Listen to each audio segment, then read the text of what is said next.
This didn't just happen to Andrew. It happened to all of us. It happened to me. It happened to my children. It happened to all of us.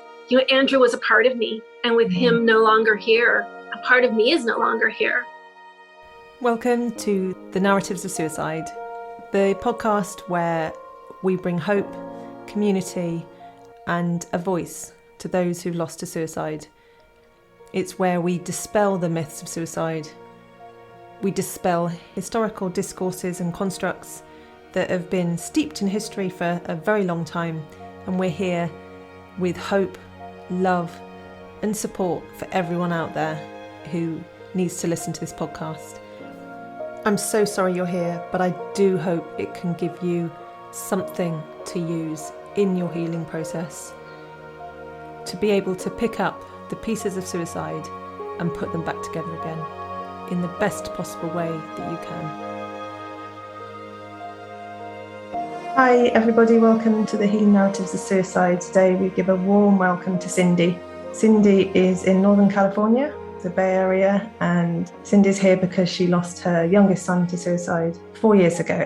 At the time of recording this, depending on when you listen to it, it's 4 years ago, just kind of gone, hasn't it? So big warm welcome to you. Thank you so much for being here. Really appreciate your time and space to share your story. Thank you. Thank you so much for having me. Yeah, it's so good for you to be here because I know you do a lot in aid of mental health awareness now since losing Andrew. And I know you've got the Aslan Foundation, which you can share a bit about today. It'd be great to hear what you're doing with that because I know that's about supporting people with mental health now. And that's part of your journey, isn't it? Yes. So I founded the Aslan Foundation with my family about a year after Andrew died by suicide. And there are three main components to the foundation. One is it has a website that offers resources to individuals and families who are living with mental illness. We also offer a scholarship to graduating high school seniors. And it is specifically towards high schoolers who have struggled with mental illness over the course of their high school career. And that's really important to us because I feel that there's a lot of scholarships out there that are academically driven or community service oriented, but it's really challenging for someone who has lived with mental illness during high school to qualify for any of those kind of scholarships because they've spent most of their high school living with their mental illness and trying to survive their mental illness. And so offering a scholarship specifically to these individuals is really important and very meaningful, actually, when we actually present the scholarship. It's just so extremely meaningful. And then the third portion or the third branch of our foundation is our social media presence. And that consists a social media page that is specifically for mental health and suicide prevention. So mental health awareness and suicide prevention. And then our second social media page is for survivors of suicide loss. And that one is very personal to me. That's my voice on all of those posts and my story. So it's everything that we have felt our family has needed over the course of this journey with Andrew. And we feel like if we've needed it, other families may also have needed this as well. For sure. Absolutely. So many adolescents, teenagers out there that are struggling, my own, in and out of school, not being able to even go to school some days. And then that all has a knock-on effect to how they feel about themselves because they're not like all their mates going to school, the knock-on effects of that. So love the way that you're doing the scholarship to just honour those children that are just, they're doing their best, but it might not look the same to everybody else's best, but it's their best. Exactly. And I have to tell you, we're in the middle of scholarship season right now. And we have received, and this happens every year, we receive so many applicants that have such compelling stories. The criteria for the scholarship is to submit an essay about their journey and also a letter of recommendation. And they're really hard reads. They're really, like, we just take them in small bits because to read all of them at once, it's really heavy. But at the same time, awarding the scholarship to the individual is so incredibly meaningful, especially when they continue to be in contact with us after the fact and we're able to follow them on their college journey. is so hopeful. And it really means a lot to me personally, but I also know it means something to the individual because it says that we believe in you and we're cheering you on. So, like I said, all the branches of our foundation have a very personal significance to me. And I hear just the pain in doing it. Well, at the same time, like listening to those stories must bring up so much for you to hear those teenagers talking, because you've had your own experience of going through trying to support Andrew, haven't you, with his mental health. Exactly. You're hearing those stories, so it must be bringing up so much for you, but there's so much meaning behind it in the end. And drive, I can just hear a lot of drive, but a lot of pain all at the same time. But that's the confusing part of trying to make meaning of suicide, I think. Right. And mental health. Us just try and, I call it a baton. I've talked about it a lot, but it feels like my brother gave me a baton and said, right, Babby Sis, he called me. He's the only person who ever called me Babby Sis, because I was the youngest. And he said, Babby Sis. It feels like he went, there you go, it's yours now. I can't be here to do it anymore, but it's yours. And that comes with pain amongst joy, it's such a mixed bag, isn't it? Yes. And I feel like Andrew's 19 years here were very short, but we have created this legacy to be his voice. Yes. Love it. Yeah. So he was 19. When did you first know that he was struggling? How old was he? So Andrew had started his first year of high school and had only been in school for a few months when he came to me and let me know that he was struggling.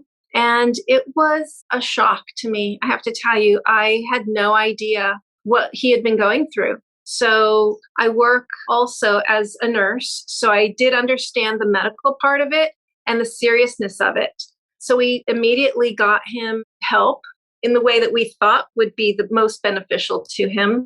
But over the years that he struggled, I have to look back now and wonder, obviously, what could we have done differently? The system is set up to react in a way that wasn't necessarily beneficial to Andrew. Okay. Treatments were often based on how he expressed his symptoms. And if he said he wasn't having any symptoms, then everyone in his care team was like, oh, he's fine. But he really wasn't fine. And then the other side of it is that if he did express his symptoms, there were punitive consequences that he didn't want, whether it was to be hospitalized or in a locked facility or a residential home or a treatment facility. He didn't want that. He didn't feel that helped him. But myself, being so petrified of the alternative that he may take his life, that was, to me, the only option that I felt safe with. So it was about 5 years that we were in crisis. It was from one crisis to the next. We think things are slowing down, but then there'd be another crisis. And it was constant. Andrew only spent those first few months of his first high school year, his freshman year, in school. The rest of his high school career, he spent in and out of the hospital, in and out of treatment. And it wasn't until his last year of high school that we were able to put him back in school. And it just felt like such an accomplishment that he was well enough to go to school and participate in all of the things that every other kid his age has been a part of. And the day that he graduated from high school, the whole family were so proud of him and just so proud of his struggle. And we felt like he had overcome this chapter, that we were able to move forward now. And his symptoms were under control and he was going to be doing fine. And now he was going to go to college. And it just felt like we were starting fresh. You started to become future orientated, didn't you? Yeah. What's he going to do next? Because he'd achieved that. Yes. Yeah. We thought high school was a chapter that was incredibly difficult, but it's over and he's survived. He's still here. Success, right? And he went away to college and he had been there for a few months. And the week before Christmas, he started to spiral. It was one event after another where he was now over 18 and we had very little access to information regarding his medical care and his mental health care. And it was extremely traumatizing. I mean, the last 5 years had been very traumatizing, but this last week of his life was every step in my mind, every day, every moment I relive, wondering how could we have done things differently? And I just don't know. Honestly, I just don't know. But we got the phone call on Christmas Eve that he had died. And it was something that obviously most people wouldn't believe. And I certainly didn't. I was actually angry at the person on the other end of the phone who happened to be a police officer or sheriff or someone in law enforcement that had called to tell me. And I was angry with him. And I even said, I don't know why you're telling me this, but I need you to tell me where Andrew is right now. And I am going to be there. I'm on my way. The whole family had been together because it was the holidays. And Andrew was 4 hours away at that point. And this is another part that I kind of relive in my mind in how I told his siblings what was happening and what was going on, because I think part of it is like I was still angry. I was in shock.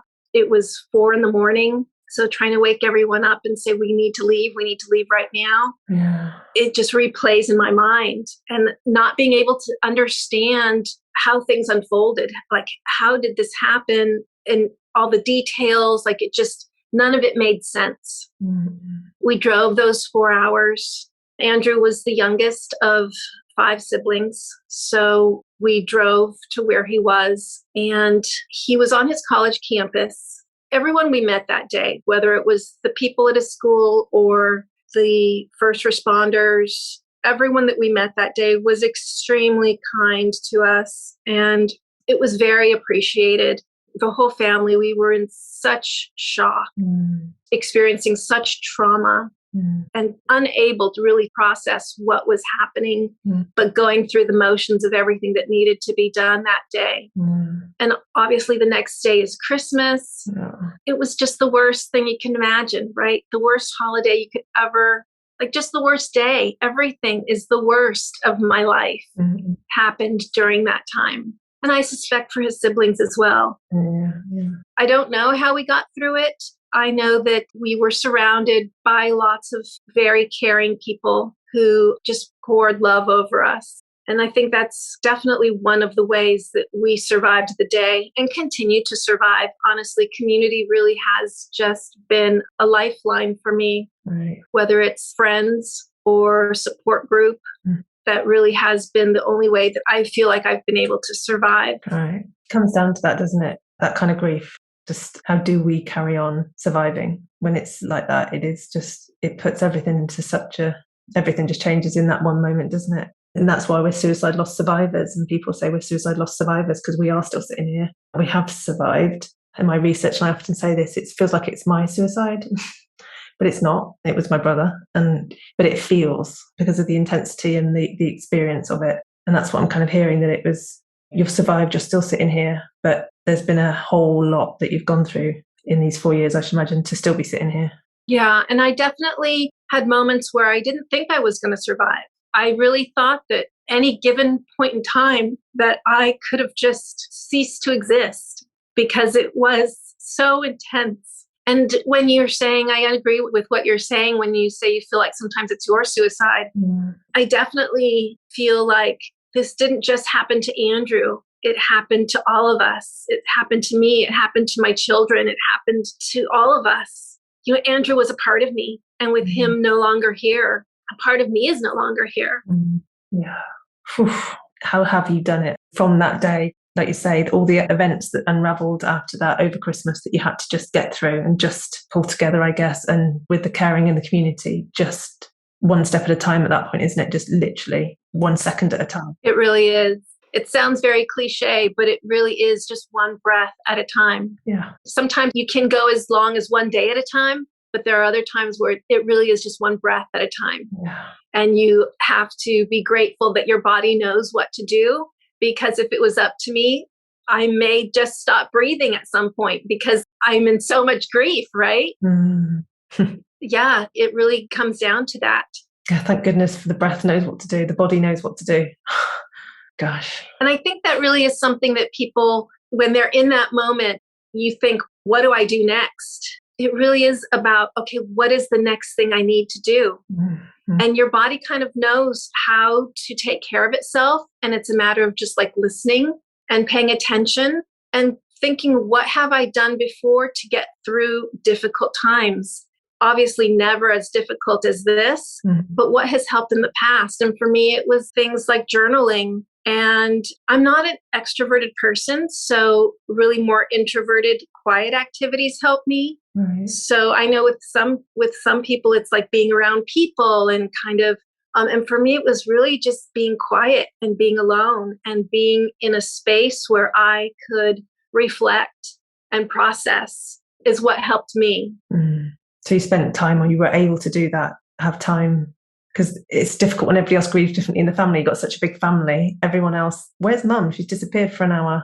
Is she okay? Knocking on the door when you're actually saying, I need space. Did you communicate that? How did you negotiate that, that time? Yeah, so that's really interesting that you bring that up, because one of Andrew's brothers had just finished college and was taking a gap year between his undergraduate schooling and his graduate schooling. Okay. So for that year, that was the year right after Andrew died.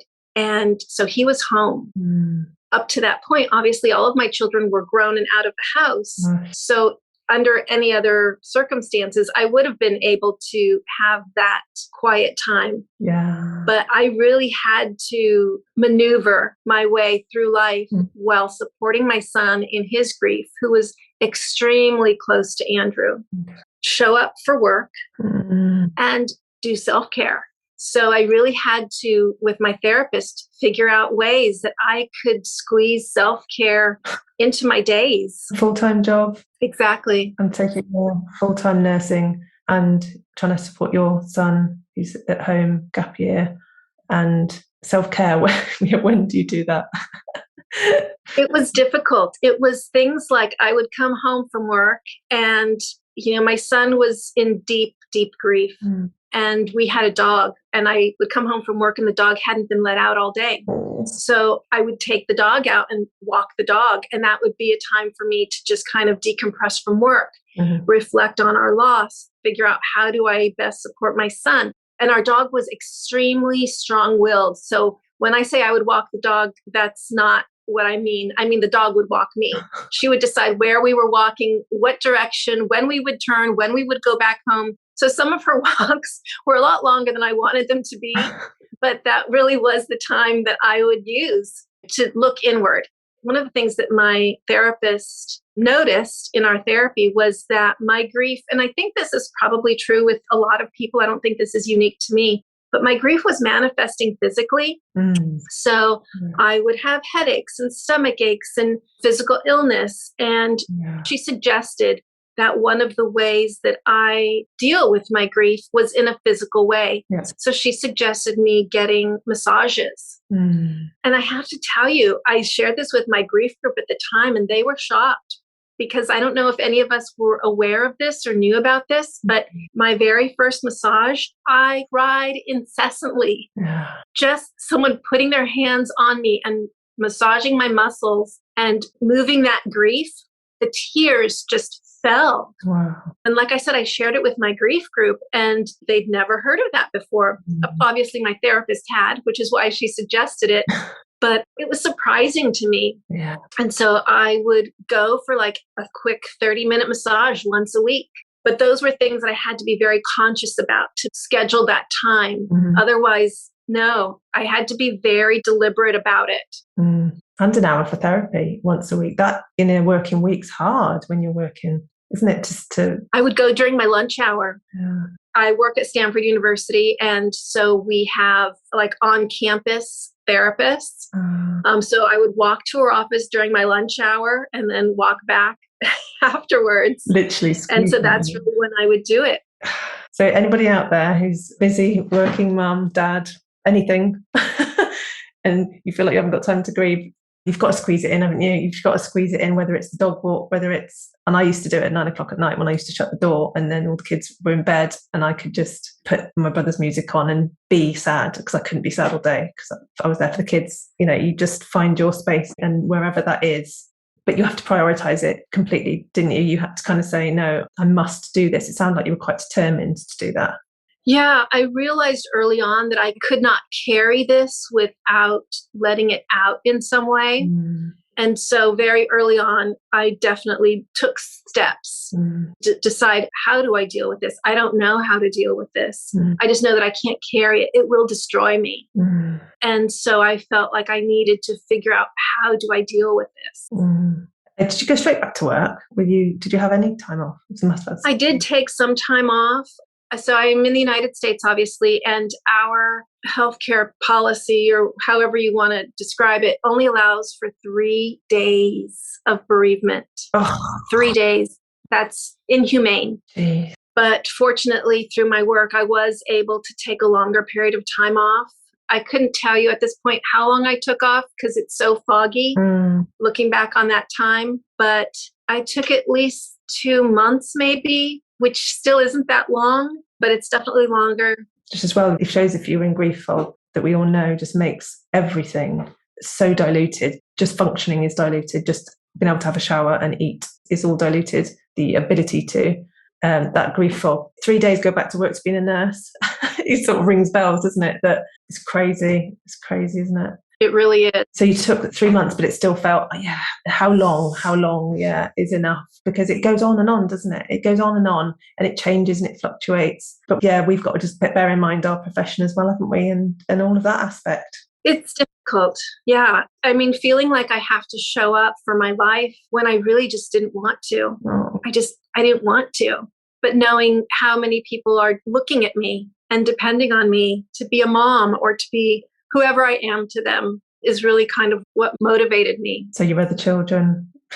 What else kept you going through those periods? Journaling, support group, by the sounds of it, you had a support group. Was that specific to suicide grief or? I've been in probably more suicide grief groups than I can name. So initially it didn't start out a suicide group. I started going to just bereavement group. That was in my area and was very convenient for me. And it was supportive. It followed a curriculum, like a 10-week curriculum. And I have to admit that I did it more than once because the first time through, I was still in the fog, that I didn't retain any of it. But it wasn't specific to suicide. So after that, I then joined another group that, again, was local. And it was through an agency that's all they deal with is grief. And so they would interview the people who were applying to see what group was best suited for each individual. Right. And they did put me in a suicide grief group, but it wasn't like loss of a child. It was just suicide. And that was also beneficial in its own way. And then from that group, one of the moms from that group then started a child loss suicide survivor group. So I'm currently still in that group and we meet once a month. And everyone is at various stages of loss. Some moms, it's been over 10 years and it's moms only. It's just been a few months. And it's interesting to see how we don't have to say a lot to know what each other is going through. But at the same time, it's so healthy for us to say it and to be met with acceptance. And you probably have experiences as well in that no one in this group has any desire to try to fix. We're just there to bear witness. And that's so important because there is no fixing. There is no silver lining. And that's one thing that I often say to people outside of my grief groups who try to say, oh, this, that, or the other, trying to find some kind of nice bow to tie around this. And I try to very gently say, but still say, this is a tragedy. There is no getting over this. There is no silver lining to this. This loss of life is tragic. There's no lesson to be learned here. And for the most part, I don't have to say that very often because for the most part, everyone in my circle and that I come across, they get that. Yeah. There's nothing that will ever make this right. I had someone once tell me, you just need to pray more. And I was like, no. Easy as that. Oh, that'd be nice if it was easy as that, wouldn't it? No, that's not going to solve this. But those conversations are few and far between because most people do accept that it is a very tragic loss. But obviously, people who haven't experienced loss or who are just uncomfortable with loss feel that they need to say something uplifting or that they feel is uplifting, rather than just acknowledging that this is one of the worst things that can ever happen and nothing can ever make it right. And just say that they don't know what to do, because I think if people just say, I don't know what to say, that's really honest, because I think people don't know what to say, but they unconsciously try and make us feel better through saying things like pray more. But we know, and people within the group that know, this club that we're now members of, that we get it. Yeah. That none of us want to be part of the club, but we're here living it. And we just get those things that others don't, that it is a long process, a never-ending process. Hence 6 years and I'm still doing a podcast, and I haven't put a neat bow around my brother's suicide. But I do say it doesn't have the same impact on me as it did in those early days. So the impact on me now is becoming weaker, but that's not still if the bow is tied, I wouldn't be talking to you now. Yeah. It's Saturday evening, I'd probably be watching, I don't know, a film on TV, you know? Yeah. And when people do say, I don't know what to say, I would tell them it's okay. There are no words to say. There is nothing to say. And so letting them know that there is no right thing. Just be with me. Yeah. And not necessarily speak is so important, to be held and just heard, to hear the inner depths of what we might be going through without any judgment. And I think that's what we get in grief groups specific to suicide. I think we don't feel as judged as we may do without people that have experienced it, because of our own internal shame, guilt, all that business of what do other people think about me because this happened to somebody I love. And that when we're in a group of suicide grievers, we're all in that same boat, feeling the same way. So we don't feel as judged, I don't think. I don't feel as judged. Yeah. And I think also we don't feel as alone, because what we're experiencing is not uncommon to survivors. I think when we isolate ourselves, we feel like I'm the only person that feels this way. But when we meet with other people who have gone through the same thing, we realize, oh, this is a common reaction. Going to the supermarket and being unable to walk down the aisle that has my son's favorite cereal, that's a common reaction. So I think it also helps in that sense too. And that's why a mum's group for suicide is really helpful, because there are nuances to all types that just make you, amongst other mothers, know that the depths it can go to and the nuances that it can go to for you. Yeah, you can really hear that in each other and hold each other in that space. So sad. It's just really sad hearing how hard it is all the time. It's really sad. I think the other thing about the grief group, though, is that it also gives us hope, because we do see people that are farther down the road and they're still standing and they have survived. And yes, there's still hard days, and yes, there's things they struggle with, but they are able to move forward in life. Yeah. I think that's really kind of important to see, because I know, like I said early on, I couldn't even think about my future. I definitely could see a future for my children. I felt that they still had so much life left to live. There was still so much life ahead of them. But for myself, I couldn't envision it. I felt like as a mom, it defined me as a person to be a mother, and to not have one of my children here. Yes, my other 4 were still here, but there was one missing. And so, like I said earlier, there was a piece of me missing. So I think, yeah, just being a part of this group also helps to give us hope that there is a future. We are still standing, and we do other things like your Aslan Foundation to cope with that feeling maybe inside of Andrew's not there anymore. And then you've put something else there to help other children, teenagers, haven't you? To try and, we'll put a link to it in the description, the article you sent me on that you wrote about Andrew, because I read it just before we started. And at the end, how do you answer that question? How many children do you have? It reminded me of the way you ended it. What would you say if someone said, how many children do you have? Because I think there's a lot of people that question that. How do you answer that question? Yeah, I always say 5. I do say 5 children. And I actually talk as if Andrew is still here. I say Andrew is 23. Like if someone doesn't know me very well and they'll ask, oh, where is everyone? What is everyone doing? I'll give little updates on all of my children. And when I get to Andrew, I do say Andrew died at the age of 19, but he would be 23 right now. I get different reactions from different people. Most people obviously don't know what to say. Most people are shocked.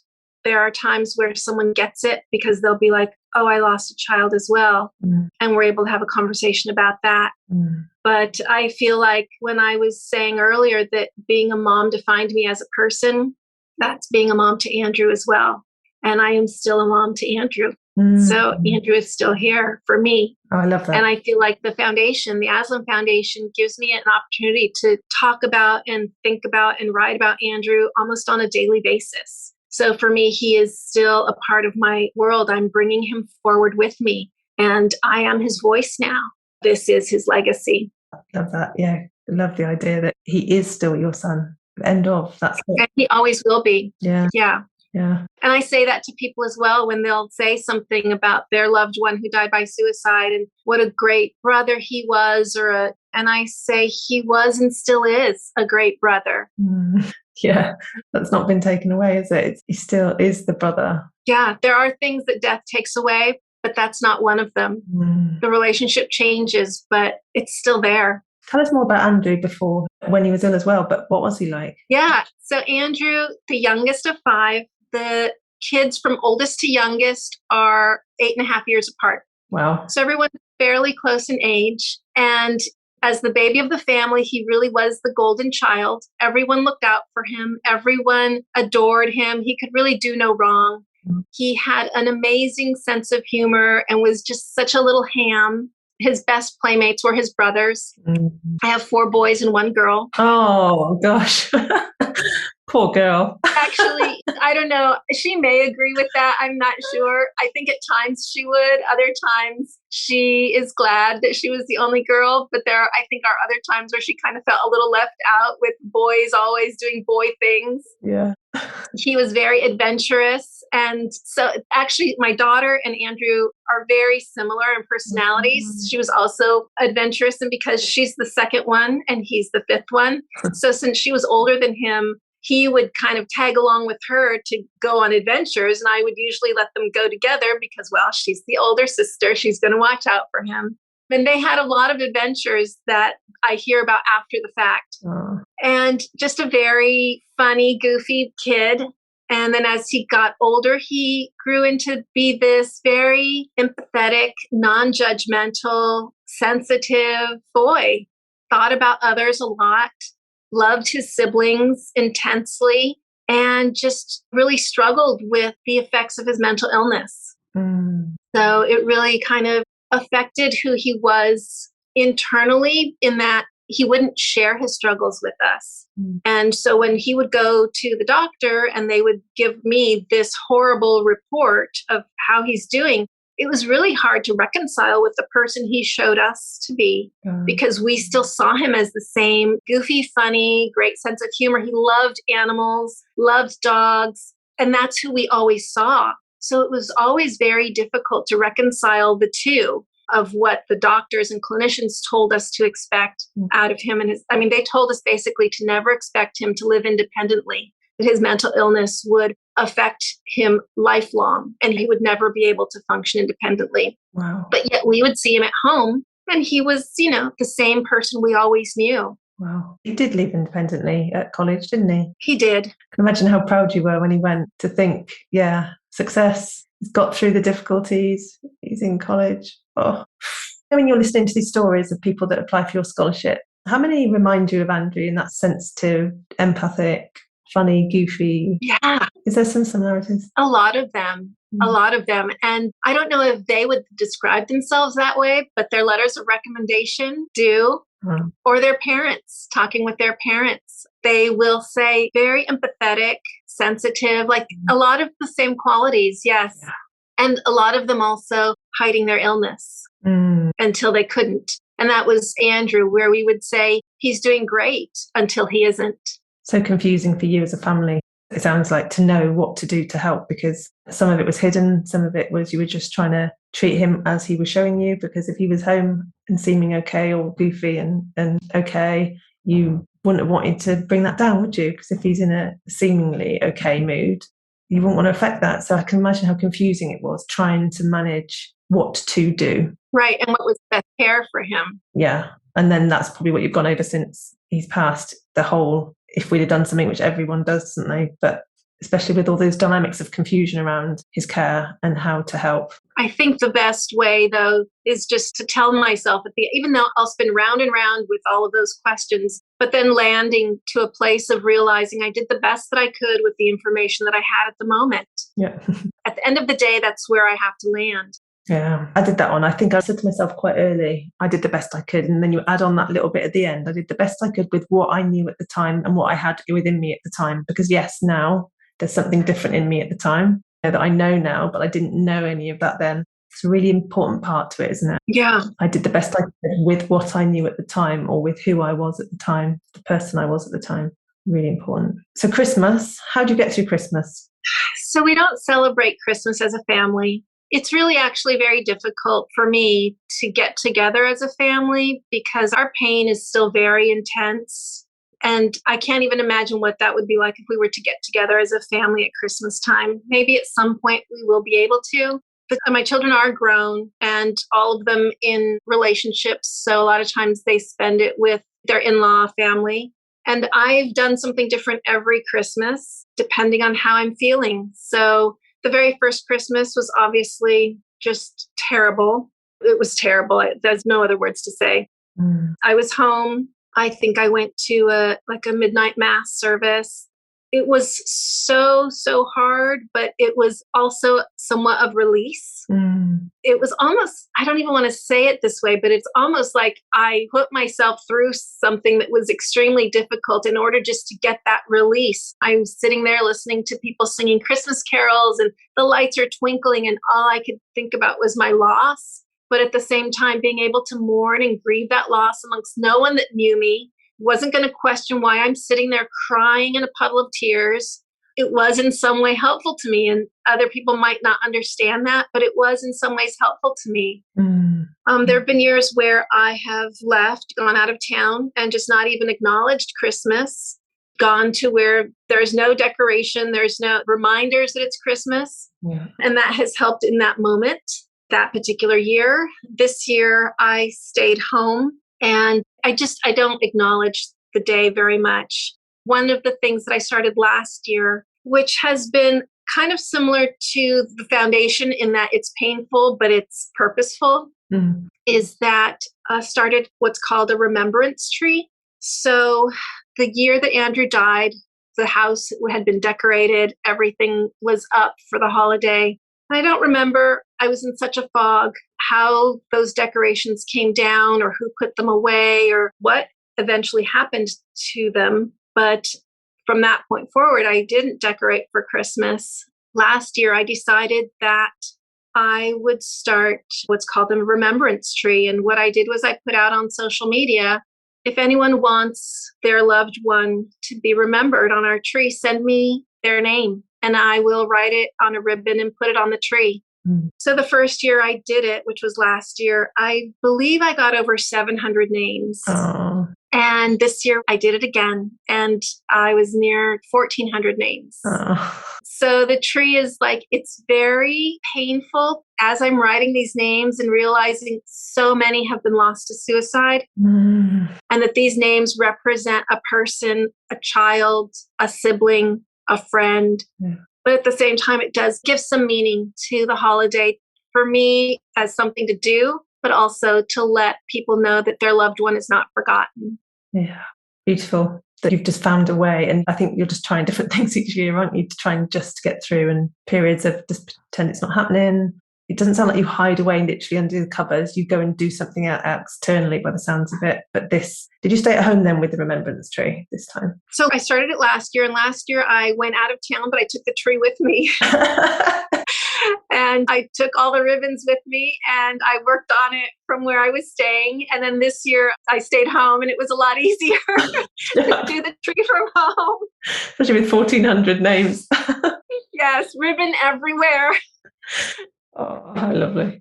So if anybody wants to do it any other Christmas that you listen to this podcast, if there's a Christmas coming up, look at the Aslan Foundation Instagram account, I guess. Is that where you can put the name down? It's on our survivors, our survivors page, which is Aslan Survivors of Suicide Loss. Okay, we'll put it in the link. We'll put it in the comments as well, so you can get it there. So hopefully you have some more as well this year. You'll be wish you hadn't done it after 5 years when you've got hundreds and thousands, right? No, you know what the goal is, to eventually have multiple trees all over and having other people start the trees as well. Good idea. So that would be beautiful. Great idea. Love that. I'll do one. Great idea. Love it. I'm just really feeling you've done so much to try and help yourself, from therapy to walking the dog to the tree to the foundation, amongst working. Bear in mind, you're still working full time, but you're running this foundation to support other people. Are you getting any help with that? Have you got other family members working on it with you? Yes, several of my children are on the board and they do help. They also have very full lives. So I try to keep that in mind. We would love to get an intern this summer to help us with some of the chores of the foundation. We are in the process of trying to expand the number of resources we have on our website. Right now, the resources that are listed are either national or local, but we would love to expand and include resources from whether it's all the United States, or just we'd love to expand the resources that we have listed. What I noticed when I was trying to find help for Andrew is that I would go online and look, and it would send me into this black hole of one link would lead to another, which would lead to another. And none of them really were specific to what we needed. So the resources that we have on our webpage are very specific. Do you need help with counseling or therapy or criminal justice? And so they're divided up into groups that are very specific to the need. And I would love to eventually partner with other foundations that provide the same type of services and just have this network so that parents have the help that they need in a very convenient location. As the internet can just be so overwhelming, that I would love to be able to, and I am glad we are able to provide at least that type of service locally, but I'd love to expand it. So your aim really is to support parents, carers of the children, as opposed to the children themselves, isn't it? Apart from the scholarship, which helps the children. Yeah, it really is. I mean, it's all geared towards adolescent mental health, which in itself is somewhat of a niche. And a lot of times adolescents aren't necessarily looking for the help themselves. Yeah. It's their parents who are trying to find the help that they need. So while we do definitely try to keep things accessible and appealing to everyone, it usually is parents who are the ones who are doing the research. It's so important that parents get the support, because you've been on that 24/7 watch all the time, not knowing what you're doing, if it's the right thing or not, or what to do next or where to turn, to just be around other people as well who understand what that's like when you're in it, because there's a lot of shame in that. What's wrong with my child? I'm saying inadvertently because I don't believe that there's anything wrong with anybody. But how do we support them best? And there's so much shame around that because we feel that every other child's fine. They're all at school, they're all at college, they're all doing well. They're all passing their piano exams and this, that, and the other. Why is my son, daughter, child up in his room and hasn't come out for 3 days? Yeah. And what's wrong with me then and my parenting, basically, what it comes down to. Exactly. And I have to tell you, even I feel like this is not something I admit to often, but there were peers of my children who had mental health challenges as adolescents. And I see them now, and in my head, I'm thinking, how did they survive? Why my child? Yeah. So there is just so much that we need to process and come to terms with. And I don't even want to use the word accept, because accept is sounding like you're just giving up, but have compassion on yourself, on your child. And acknowledge what we said earlier. We're all doing the best we can with the information that we have. Yeah. I dropped my other children at school, and my one son was really struggling and he wasn't in school. He hadn't been in school for a couple of years. And I remember hearing this very, very deep voice in my head as I pulled the car back up from dropping my other children at school. And a very deep voice said, I looked up at his bedroom window, curtain still shut, 9 o'clock in the morning. And I heard myself say, he should be at school, with worry. He should be at school. Why isn't he at school? What's wrong? And I heard that, and then it was unconscious. I went, well, he's not at school. And that's where he needs to be. He needs to be in his bedroom right now. So that's where he is. But he should be at school. For me, it gave me so much shame. And I had to ring the school to say he wasn't coming in today, all of that aspect of it. And we just need to look after ourselves so much and notice what those internal narratives are, because they're not always helpful and they're so deeply rooted. And hence therapy can really help you see what they are. Because I was in therapy at the time that helped me see what that internal narrative was saying. Yeah. How to uncover it, and that what you're doing anyway to support parents with that is great, because if they've got somewhere to accessibly find some information and easier to find than the whole of the internet, the black hole where you go in and you don't know where to start searching, do you? No. It where can to lead you start. down so many different paths, and you spend hours and still don't have the information you need. At least that's what I found for myself and our situation. And so when I got to a point where I was asking myself, this is where I'm at after Andrew's death. What am I going to do? I had to look and think, what did we need? What did we need at the time? What would have helped us? And that really shaped how we formed the foundation. I know there's a lot of groups out there that are doing amazing things, and they all have a place. It was just, this was kind of what we needed. And that's why we're providing what we've chosen to provide. And like I said, there are a lot of organizations out there, and they're all doing amazing things. And as the Aslan Foundation, we're just glad to be part of the chorus that's offering resources to families who need them. We're not trying to be the biggest or the loudest or the best. We're just really trying to offer what's needed to families in this situation. Nice. The chorus, like that, the chorus.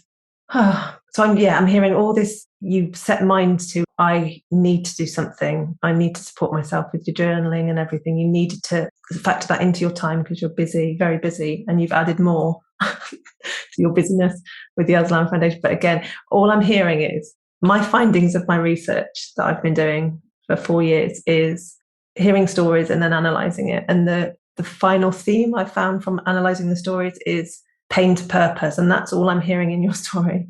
Pain, deep, deep, deep emotional, physical, everything pain that you're attempting to transform probably the wrong word, because can you transform pain into purpose? Not sure you can transform it into purpose, but you're trying to process the pain through purpose, aren't you? That's what I'm kind of hearing your stories about, finding purpose in your pain, trying to process it. I don't think there'll be any healing from the loss of Andrew's life, but I hope there will be healing from the pain. Yeah. Because the pain can be paralyzing. Like I said earlier, if I let it, it would destroy me. Thank you so much for being here today to share your experiences so honestly, because I'm sure there are many other mothers out there, and just to hear what you've told them in a really honest, real way. I'm hoping it helps them to hear that they're not alone, and that these experiences that they might be going through might be the same as yours or slightly different. Thank you so much for being here to do that. Thank you. Thank you so much for giving me the opportunity to talk and tell my story. It never gets easier to tell my story, but if at some point someone will benefit, then I feel like it is helpful. And I noticed behind you there's a candle with a picture of Andrew behind. I'm guessing that's Andrew. That is Andrew. There, which is lovely to see behind you. Andrew's with us. He lit the candle. I can see him there. Yeah. So he's on this journey with you. Is there anything you want to leave the listeners with before we say goodbye? I think I just want to say, whether you're on this journey of supporting someone who has a mental health illness or a mental illness, or you yourself have a mental illness, or you're a survivor of suicide loss, I see you. I know your pain. I know your struggle. And reach out. There are many people who want to help. You don't have to do this alone. Thank you. You're welcome.